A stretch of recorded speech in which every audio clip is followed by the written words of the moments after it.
Hello students, नमस्कार। आज हम फिर से क्लास 11 के लिए फिजिक्स का एक टॉपिक लेकर के आए हैं। वो बहुत ही इम्पोर्टेंट टॉपिक है। पिछले वीडियो में हमने आपको बताया था कि डायमेंशन कैसे निकाला जाता है और डायमेंशन होता क्या है, डायमेंशन से हमें क्या पता चलता है। तो डायमेंशन से हमें पता चलता है कि कोई भी पर्टिकुलर फिजिकल क्वांटिटी किस अनदर फिजिकल क्वांटिटी पे डिपेंड करता है। मीन्स कोई भी फिजिकल क्वांटिटी और कितने फिजिकल क्वांटिटी पे डिपेंड करता है, ये डायमेंशन से हमें पता चल जाता है। यानी किसी भी फिजिकल क्वांटिटी को हम फंडामेंटल क्वांटिटी के टर्म में लिख सकते हैं, एक्सप्रेस कर सकते हैं। तो डायमेंशन का इस लेक्चर में या इस सेशन में हम आपको बताएंगे यूजेज ऑफ डायमेंशन। तो यूजेज ऑफ डायमेंशन क्या है? तो डायमेंशन का दो मेन यूज है, आपको जानना चाहिए।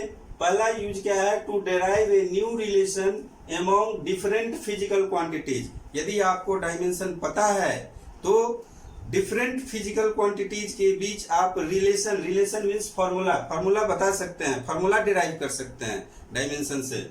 और दूसरा यूज है to change the value of magnitude of a physical quantities from one system to another system. यानी किसी भी फिजिकल क्वांटिटीज का मैग्नीट्यूड एक सिस्टम से दूसरे सिस्टम में हम चेंज कर सकते हैं। जैसे आप लोगों को पता होगा कि 1 न्यूटन इज इक्वल टू क्या होता है? 10 टू द पावर 5 डाइन। तो न्यूटन क्या है? एसआई सिस्टम है, एमकेएस सिस्टम है, और डाइन क्या है? सीजीएस सिस्टम है। तो एसआई सिस्टम में जब मैग्नीट्यूड क्या है, फिजिकल क्वांटिटी का न्यूमेरिकल वैल्यू क्या है? 1 है। और सीजीएस सिस्टम में मैग्नीट्यूड क्या हो गया? फोर्स का 10 टू द पावर 5 हो गया।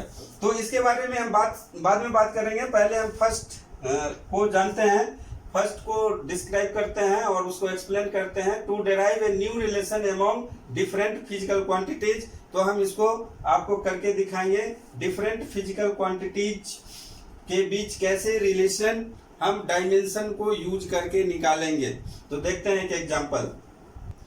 स्टूडेंट्स, हम एक एग्जांपल लिए हैं। टू डेराइव ए रिलेशन, या उसको फॉर्मूला भी बोल सकते हैं, for time period of a simple pendulum. Time period of a simple pendulum.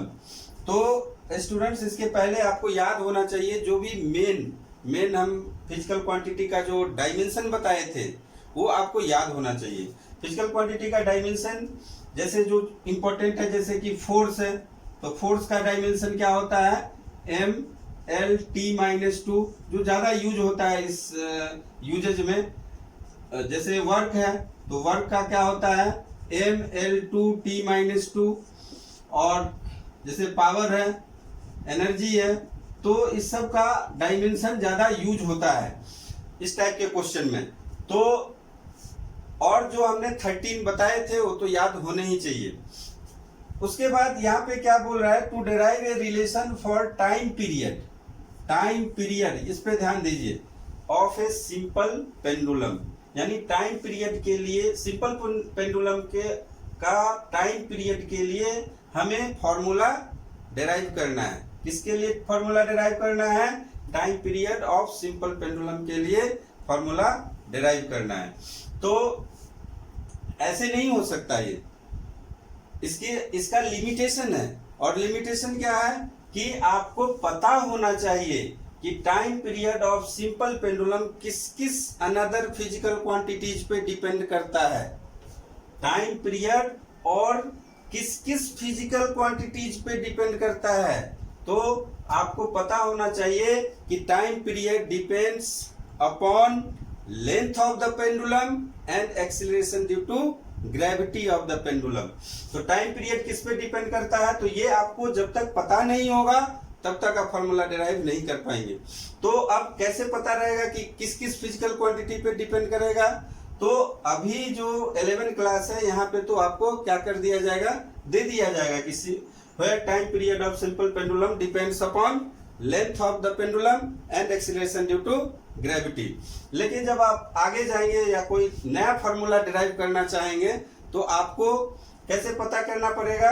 कि किसी भी फिजिकल क्वांटिटी को चेंज करने से क्या वो जो फिजिकल क्वांटिटी है चेंज होता है या नहीं होता है। मान लीजिए टाइम पीरियड के लिए, time period of simple pendulum के लिए आपको फार्मूला डिराइव करना है, तो आपको चेक करना होगा कि उस पेंडुलम का जो लेंथ है, क्या लेंथ को बढ़ाने घटाने से टाइम पीरियड पे कोई इफेक्ट पड़ेगा। यदि इफेक्ट पड़ेगा तो क्या होगा, टाइम पीरियड डिपेंड कर रहा है लेंथ पे। और आपको एक प्लेस से दूसरे प्लेस पे जाके देखना पड़ेगा कि उस प्लेस चेंज करने से क्या टाइम पीरियड पे के ऊपर कोई इफेक्ट होता है।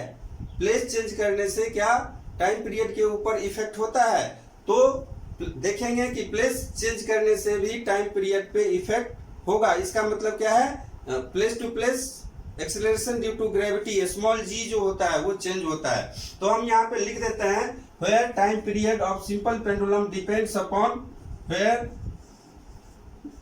Time period of simple pendulum, time period of simple pendulum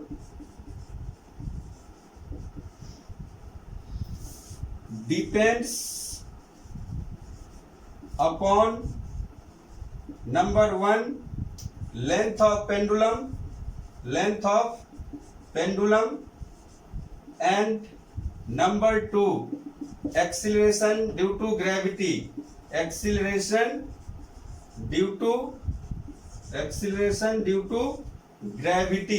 जिसको हम क्या बोलते हैं, किसे डिनोट करते हैं, स्मॉल जी से, सबको पता होगा। और लेंथ ऑफ पेंडुलम को हम मान लेते हैं एल से डिनोट करते हैं। तो ये चीज आपको क्वेश्चन में दिया रहेगा 11 क्लास में। कोई भी फार्मूला डिराइव करने के लिए देगा तो वो फिजिकल क्वांटिटी किस अनदर फिजिकल क्वांटिटी पे डिपेंड करती है, ये आपको क्वेश्चन में दिया हुआ होगा। तो हमें पता चल गया कि टाइम पीरियड लेंथ पे डिपेंड करता है और एक्सेलरेशन ड्यू टू ग्रेविटी पे डिपेंड करता है। तो फिर अब आइए देखते हैं हम फॉर्मूला कैसे डिराइव करेंगे। हाँ, तो स्टूडेंट्स हम देखते हैं कि टाइम पीरियड के लिए कैसे फॉर्मूला डिराइव करेंगे। तो टाइम पीरियड को हम किसे डिनोट करते हैं, टी से डिनोट करते हैं, कैपिटल टी से डिनोट करते हैं। तो टी, पहला स्टेप आपका यही होना चाहिए। टी किस पे डिपेंड करता है, तो डिपेंड अब डायरेक्टली प्रोपोर्शनल है या इनवर्सली प्रोपोर्शनल है, ये हमें पता नहीं है। ये डायरेक्टली प्रोपोर्शनल है या इनवर्सली प्रोपोर्शनल है, ये पता नहीं है। तो इसके लिए हम क्या देंगे, L to the power A और G to the power B। यदि A और B, यदि A पॉजिटिव है तो डायरेक्टली हो गया, और A यदि निगेटिव है तो इनवर्सली हो जाएगा। तो ये तो बाद में A और B क्या है, इंडिसेस है, ये बाद में हम इसका वैल्यू कैलकुलेट कर लेंगे। कैलकुलेट कैसे करेंगे वही हमें देखना है। आपका पहला स्टेप क्या होना चाहिए, जिसके लिए आप फार्मूला निकालना चाहते हैं टाइम पीरियड के लिए, यानी कि टी है। टी किस पे डिपेंड कर रहा है, एल पे डिपेंड कर रहा है और जी पे डिपेंड कर रहा है। कैसे कर रहा है, डायरेक्टली या इनवर्सली प्रोपोर्शनल है, हमें पता नहीं है। तो क्या करेंगे, पावर हम एक पे ए देंगे और दूसरे पे बी देंगे। यदि कोई तीसरा क्वांटिटी होता तो h to the power c भी देते, लेकिन यहाँ पे दो ही फिजिकल क्वांटिटी है जिस पे टाइम पीरियड डिपेंड करता है, तो इसलिए a और b होगा। यदि तीसरा रहेगा तो पावर क्या हो जाएगा, c हो जाएगा। तो अब क्या कीजिए, तो प्रोपोर्शनलिटी साइन हटाना पड़ेगा पहले। तो t इज इक्वल टू क्या हो जाएगा, k एनी कांस्टेंट, k क्या है, एनी कांस्टेंट है, k l to the power a g to the power b। अब k को बोल दीजिए, इसको 1 ले लीजिए और यहाँ पे बोल दीजिए where k is dimensionless constant, dimensionless constant. अब डायमेंशनलेस कांस्टेंट क्या होता है, वो जिसका डायमेंशन नहीं होगा, तो आप उसको देख रहे, यानी रेशियो का डायमेंशन नहीं होता है। रेशियो, किसी भी रेशियो का डायमेंशन नहीं होगा, वो आपको ध्यान में रखना है। तो इसका अब टी का डायमेंशन, यानी कि टाइम पीरियड का डायमेंशन क्या होगा, तो टाइम पीरियड का डायमेंशन तो m0 L0 T1 होगा कि नहीं होगा। यानी किसी भी फिजिकल क्वांटिटी का जो डायमेंशन है उसके पावर के फॉर्म में लिखते हैं। तो टाइम पीरियड क्या है, ये तो फंडामेंटल क्वांटिटी है, यानी ये m और l पे डिपेंड नहीं करता, लेकिन फिर भी हमने यहाँ पे 0 दिया, मतलब डिपेंड नहीं कर रहा है। उसके बाद आप ये क्या है, डायमेंशन लेस कांस्टेंट है, तो जो डायमेंशन लेस कांस्टेंट है उसको हटा देंगे। एल क्या है, लेंथ है, तो एल को क्या लिखेंगे, L to the power A, और जी क्या है, एक्सीलरेशन है, तो इसको हम लोग, जी क्या है, एक्सीलरेशन है, डायमेंशन क्या होगा इसका, एल टी माइनस टू, ये याद कीजिए एक्सीलरेशन का डायमेंशन, तो ये हो जाएगा L T minus two to the power B, L to the power A. कुछ नहीं करना है आपको स्टूडेंट्स, जो भी है टाइम पीरियड के लिए निकालना है, किस किस फिजिकल क्वांटिटी पे डिपेंड करता है, वो पहला स्टेप लिखिए, P is proportional to L to the power A, G to the power B, proportionality sign हटाएंगे, इक्वल टू देंगे तो एक कांस्टेंट आएगा जिसको हम डायमेंशन लेस कांस्टेंट बोलेंगे, और फिर आप दोनों तरफ डायमेंशन लिखिए सभी क्वांटिटीज का, तो टाइम पीरियड का डायमेंशन T ही होगा, उसके बाद L का डायमेंशन L होगा, G क्या है, एक्सीलरेशन ड्यू टू ग्रेविटी है, तो इसका dimension L T to the power minus two होगा। अब यहाँ पे भी दिख रहा है एल है, यहाँ पे भी दिख रहा है एल है, तो क्या करेंगे, L to the power A, और यहाँ पे क्या है, L to the power B, तो दोनों को एक जगह करते हैं, तो इसको जब आप एक जगह करेंगे तो क्या होगा, L to the power A plus B और T to the power minus two B, और इधर आपका है M zero L zero T, M0 L0 T1। बस इसी से आपका इक्वेशन बना, और आप कैलकुलेट कर सकते हैं, फॉर्म ए और बी का वैल्यू आप कैलकुलेट कर लीजिए, और कैलकुलेट करने के बाद आप यहाँ पे रख दीजिए। तो कैसे कैलकुलेट करते हैं वो भी हम बता रहे हैं आपको, तो कैलकुलेट कैसे करते हैं, तो कैलकुलेट करने के लिए आप क्या कीजिए, देखिए इधर यहाँ पे m टू द पावर 0 है, इधर क्या है, m पे क्या लिख सकते हैं, m टू द पावर 0 लिख सकते हैं ना, तो दोनों तरफ तो सेम ही है, m का कोई दिक्कत नहीं है, l टू द पावर 0 है, लेकिन l to the power a plus b है, तो यदि दोनों तरफ क्या होना चाहिए, डायमेंशन सेम होना चाहिए। प्रिंसिपल ऑफ होमोजेनिटी याद कीजिए, प्रिंसिपल ऑफ होमोजेनिटी क्या कर रहा है, dimension of left hand side must be equal to dimension of right hand side, तो लेफ्ट हैंड साइड यहाँ पे l टू द पावर 0 है, तो राइट हैंड साइड भी क्या होना चाहिए, l टू द पावर 0 होना चाहिए, लेकिन यहाँ पे क्या है, l to the power a plus b है, इसका मतलब क्या है कि a प्लस b 0 के इक्वल होगा, तभी ये दोनों तरफ इक्वल होगा। उसी तरह t पे पावर क्या है, 1 है, यहाँ पे t पे पावर माइनस 2b है, इसका मतलब है कि दोनों तरफ इक्वल होने के लिए माइनस 2b का वैल्यू क्या होगा, माइनस 2b का वैल्यू क्या होगा, 1 होगा। तो हम क्या करते हैं, equating the dimensions of m l n t, equating, next step, equating the dimensions of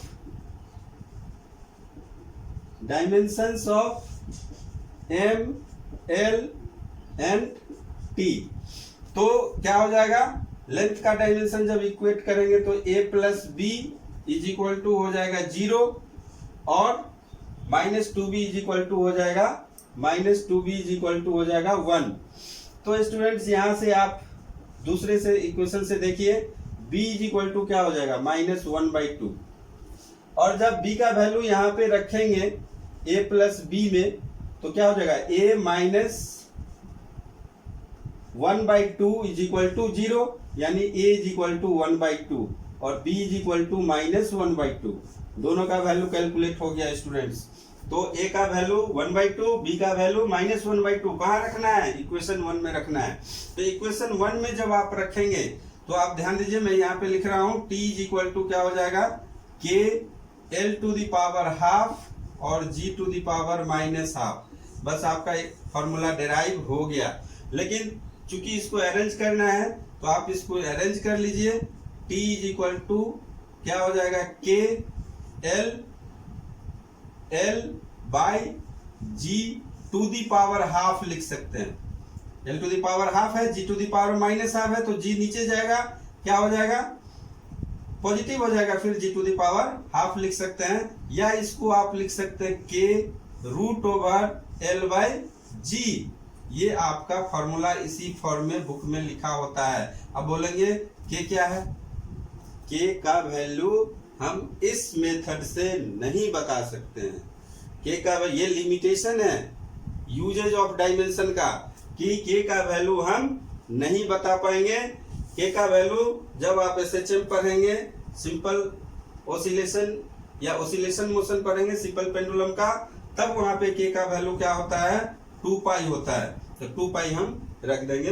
bye experiment आप के का वैल्यू 2 पाई रख सकते हैं, वेयर के इज इक्वल टू 2 पाई। तो क्या आ गया formula? T is equal to 2 pi √L/G। तो हमें उम्मीद है कि आप लोगों को समझ में आ गई होगी। यदि नहीं समझ में आई है तो हम और एक एग्जांपल देखते हैं। हाँ स्टूडेंट्स, एक दूसरा एग्जांपल है, derive an expression for centripetal force. अब सेंट्रीपेटल फोर्स के बारे में बहुत डिटेल में आपको पढ़ना है सर्कुलर मोशन में। अभी थोड़ा बहुत आपको नॉलेज होगा, 9th क्लास में आप पढ़े होंगे सेंट्रीपेटल फोर्स क्या है, कि जब भी कोई पार्टिकल या कोई ऑब्जेक्ट सर्कुलर पाथ पे मूव करती है v वेलोसिटी से, तो उस पे एक फोर्स लगता है F, और वो फोर्स क्या होता है? mv²/r। ये आपको 9th क्लास में मिला होगा। यदि नहीं मिला है तो आप यहाँ पे जान लीजिए कि यदि कोई पार्टिकल किसी सर्कुलर पाथ जिसका रेडियस r है v वेलोसिटी से मूव कर रहा है, तो उस पे एक सेंटर की तरफ फोर्स लगेगा। कोई भी पार्टिकल यदि सर्कुलर पाथ पे मूव कर रहा है तो वहां पे एक फोर्स लगता है सेंटर की तरफ, वही सेंट्रीपेटल फोर्स कहलाता है। तो हमें उस डिटेल में नहीं जाना है। हमें ये भी नहीं पता है कि F is equal to mv²/r होता है, ये तो हमें निकालना है। हमें क्या निकालना है? Centripetal force. जब भी कोई पार्टिकल सर्कुलर पाथ पे मूव करती है तो उसको सेंटर की तरफ, वो पार्टिकल सेंटर की तरफ एक फोर्स एक्सपीरियंस करती है, और उसी फोर्स को सेंट्रीपेटल फोर्स कहते हैं। तो force experienced bye A particle moving on circular path towards its centre, and that force is called centripetal force. तो सेंट्रीपेटल फोर्स का फॉर्मूला क्या है वो हमें नहीं पता है, लेकिन हमें ये पता है कि वो किस किस चीज पे डिपेंड करता है। फोर्स किस पे डिपेंड करेगा? मास पे डिपेंड करेगा, मास of the body, velocity of the body, जिस वेलोसिटी से वो मूव कर रहा है किसी पर्टिकुलर पॉइंट पे, और आर क्या है? ये radius of the circular path, circular path के रेडियस पे डिपेंड करेगा। यदि सर्कुलर पाथ का रेडियस छोटा होगा तो फोर्स क्या होगा, सर्कुलर पाथ का रेडियस बड़ा होगा तो क्या होगा। ये सब चीज हमें नहीं पता है, लेकिन इतना पता है कि ये centripetal force mass of body पे डिपेंड कर रहा है, वेलोसिटी ऑफ बॉडी पे डिपेंड कर रहा है, और रेडियस ऑफ सर्कुलर पाथ पे डिपेंड कर रहा है। तो हमने पहला स्टेप आपको बताया था क्या करना है। पहला स्टेप आपको क्या करना है? सेंट्रीपेटल फोर्स है, तो सेंट्रीपेटल फोर्स है, आप इसको किससे डिनोट कर दीजिए? F से डिनोट कर दीजिए।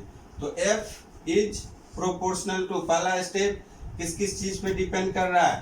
तो m पे डिपेंड कर रहा है तो m⁴ a दे दीजिए, v पे डिपेंड कर रहा है v⁴ b दे दीजिए, और r पे डिपेंड कर रहा है तो r⁴ c दे दीजिए। हमने बताया था और भी कोई चौथा क्वांटिटी होता तो d दे देते, ठीक है, कोई दिक्कत नहीं। जितना भी क्वांटिटी हो a b c d e f g h power में रखते जाएंगे। अब यहाँ पे क्या करना है? प्रोपोर्शनलिटी साइन हटा देना है। तो प्रोपोर्शनलिटी साइन आप हटा दीजिए और यहाँ पे एक कांस्टेंट लाइए, तो क्या हो जाएगा? के को हम क्या बोल देंगे? डायमेंशन लेस कांस्टेंट बोल देंगे। वेयर के क्या है? वेयर के is dimension less constant. Dimension less constant क्या होता है? आपको पता है कि जिसका कोई डायमेंशन नहीं होगा, किसी भी रेशियो का क्या है? डायमेंशन नहीं होता है। तो अब क्या लिखना है? दोनों तरफ डायमेंशन लिखना, डायमेंशन का यूज करना है, डायमेंशन का यूज करना है, तो दोनों तरफ डायमेंशन लिख देना है, क्योंकि लेफ्ट हैंड साइड और राइट हैंड साइड डायमेंशन क्या होना चाहिए? इक्वल होना चाहिए। तो F का डायमेंशन यानी फोर्स का डायमेंशन mLT-2, m पे पावर कुछ नहीं है मतलब 1 है, यहाँ भी 1 है। तो इधर के का डायमेंशन, कंफ्यूज नहीं होना है, हमने पहले लिख दिया डायमेंशनलेस है, तो डायमेंशन लिखते समय हम के से मल्टीप्लाई नहीं लिखेंगे, हम यहाँ पे डायमेंशन लिख रहे हैं, तो इसलिए न्यूमेरिकल वैल्यू या जो भी कांस्टेंट है डायमेंशनलेस कांस्टेंट को हटा देना है। तो यहाँ पे m का क्या हो जाएगा, कैपिटल M, ठीक है, और v का क्या हो जाएगा, LT -1 to the power b, और r का क्या हो जाएगा, L to the power c। Mass का कैपिटल M, v का क्या हो जाएगा, LT -1। वेलोसिटी का याद कीजिए, वेलोसिटी क्या है, डिस्प्लेसमेंट बाय टाइम, तो डिस्प्लेसमेंट का L होगा और टाइम का T होगा, तो LT -1। अब क्या बोले थे, दोनों तरफ M, L और T एक साथ कीजिए, तो ये नेक्स्ट स्टेप आपका ये हो जाएगा M1 L1 T -2, और इधर हो जाएगा M to the power, M और कोई नहीं है तो A ही होगा, और उसके बाद L कितना है, L to the power B है, और L to the power C भी है, तो प्लस C, मल्टीप्लीकेशन है तो पावर क्या हो जाएगा, प्लस हो जाएगा, और T to the power -B होगा। देख लीजिए दोनों तरफ क्या होना चाहिए, डायमेंशन इक्वल होना चाहिए। यहाँ पे m टू द पावर 1 है, लेकिन m to the power a है राइट साइड में, तो दोनों तरफ इक्वल होने के लिए क्या करना पड़ेगा, a को 1 होना पड़ेगा तभी इक्वल होगा। तो equating the dimension of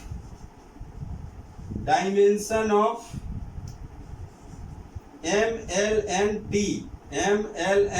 t, तो डायमेंशन इक्वेट कीजिए मास का, तो a इज इक्वल टू क्या होगा, 1 और b प्लस सी। L का देखिए इधर 1 है, इधर b प्लस सी है, तो पावर को इक्वल कर दीजिए, बस सिंपल यही ध्यान में रखना है, पावर को इक्वल करना है। -b इज इक्वल टू -2, तो 2 का वैल्यू तो पहले ही निकल गया आपका, a का 1 है, b का क्या हो जाएगा, 2 हो जाएगा, b का क्या हो जाएगा 2, -b is equal to -2, that means b is equal to 2, और b इज इक्वल टू 2 है, तो इस इक्वेशन में आपको ये 1 हो गया, ये 2 हो गया, और ये 3 हो गया। इस इक्वेशन में 2 में आप रख दीजिए फ्रॉम 2, तो b का वैल्यू जब 2 रखेंगे तो c का वैल्यू निकलेगा, तो c इज इक्वल टू 1 - 2 यानी कि -1।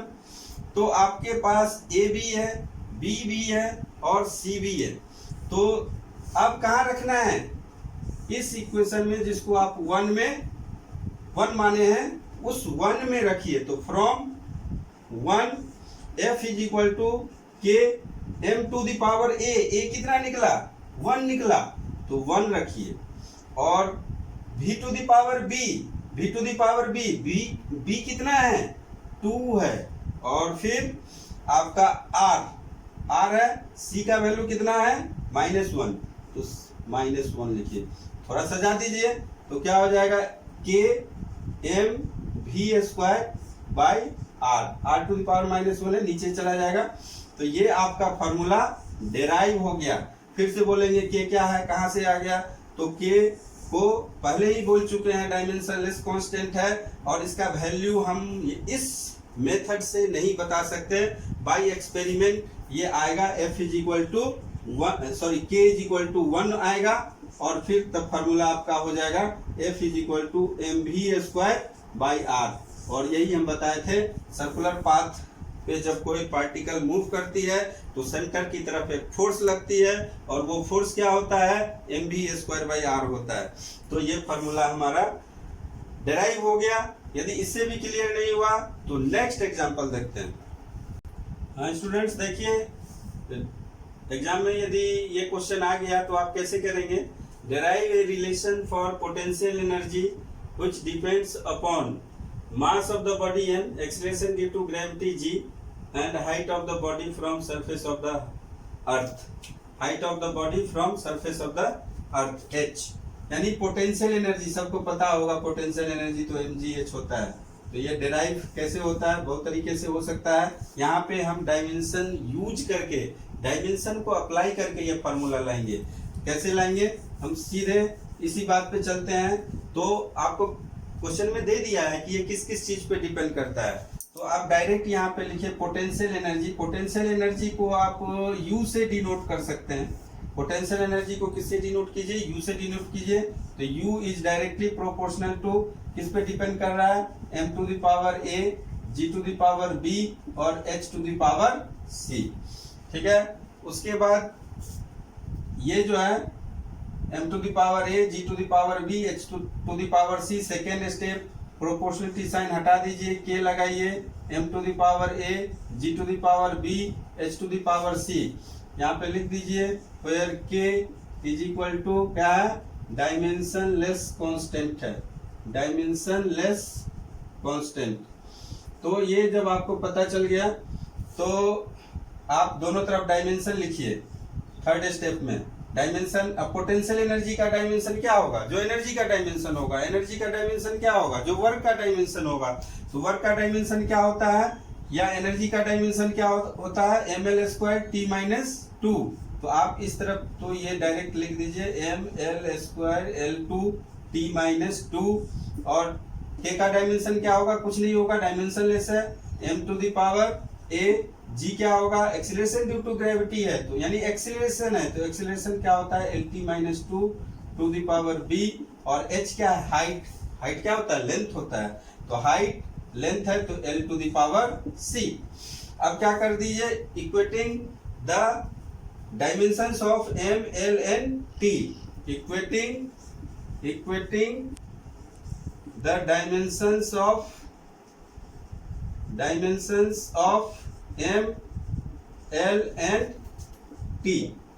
तो m का डायमेंशन इधर क्या है? 1 है। यहाँ पे m का डायमेंशन एक स्टेप आप यहाँ पे फिर से कीजिए, इसको एक स्टेप और लेके आइए कि l का डायमेंशन एक साथ कर दीजिए। l का डायमेंशन एक साथ करेंगे तब होगा। तो m to the power a, l to the power b plus c और t to the power -2b, -2 into b, m to the power a और l to the power c। तो m to the power a है, इधर क्या है? 1 है। अब ये लिखिए इक्वेटिंग द डायमेंशंस ऑफ या powers of dimensions of m, l and t। इधर क्या है? m टू द पावर 1 है, l टू द पावर 2 है, t टू द पावर -2 है, और इस तरफ क्या है? m to the power a है, l to the power b plus c है, t to the power -2b है। तो दोनों तरफ डायमेंशन सेम होना चाहिए ना। प्रिंसिपल ऑफ होमोजेनिटी क्या बोल रहा है कि दोनों तरफ क्या होना चाहिए?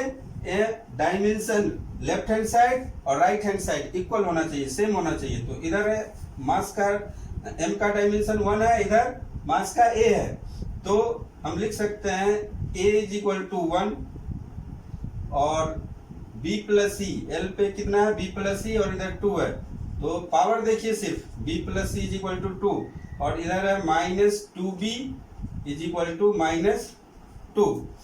तो माइनस माइनस तो कैंसिल हो गया और 2b यानी b इज इक्वल टू 2/2 यानी कि 1 निकल गया। a तो पहले से 1 है, b 1 हो गया, c कितना होगा? तो ये मान लीजिए 1 है, ये 2 है और ये 3 है। 3 को सॉल्व करने से ये आया, फ्रॉम 2 आप निकाल दीजिए क्या है? b plus c is equal to 2। b का वैल्यू 1 आ गया, c का वैल्यू निकालना है 2, तो c इज इक्वल टू 2 - 1 यानी कि 1। तो तीनों का वैल्यू 1 आ गया। a इज इक्वल टू 1 है, b is equal to b 1 है और c is equal to b 1 है। अब कहाँ रखना है? इस इक्वेशन में रखना है। तो इसको हम लोग क्या लिख सकते हैं? u is equal to k m1 g1 c1। 1 लिखने का कोई मतलब नहीं है, mgh होगा यहाँ पे h, तो k mgh, बस ये फॉर्मूला डिराइव हो गया। अब k क्या है? k बाय एक्सपेरिमेंट, k का वैल्यू 1 रखना है बाय एक्सपेरिमेंट, या वर्क एनर्जी पावर जब पढ़ेंगे तो यहाँ पे डिराइव होगा पोटेंशियल एनर्जी का फॉर्मूला। तो स्टूडेंट्स इस तरीके से आप फार्मूला डिराइव कर सकते हैं और इसके कुछ लिमिटेशन है, उसको आप ध्यान में रख सकते हैं। लिमिटेशन भी आपको इसके याद कर लेने चाहिए। धन्यवाद।